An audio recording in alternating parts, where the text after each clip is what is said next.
আছে না নাই? এই তো ভুক্তভোগী পাওয়া গেছে। স্বামীর জন্য একটা ত্রাস হয়ে দাঁড়ায় স্ত্রী, ত্রাস।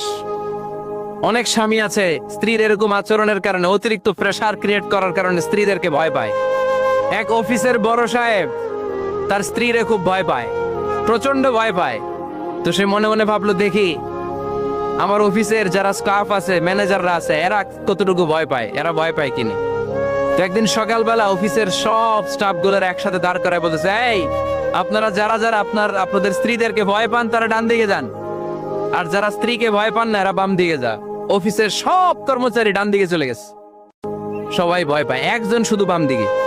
বাম দিকে কয়জন ভয় পায় না, আর যারা ভয় পায় এরা ডান দিকে, ডান দিকে সবাই। তো বড় সাহেব ভাবছে, আলহামদুলিল্লাহ আমার অফিসে একজন হইলেও বীর পুরুষ আছে। তো বীর পুরুষের কাছে যেয়ে বলে, ঘটনা কি, আপনি মোটেও ভয় পান না? কয়, স্যার প্রতিদিন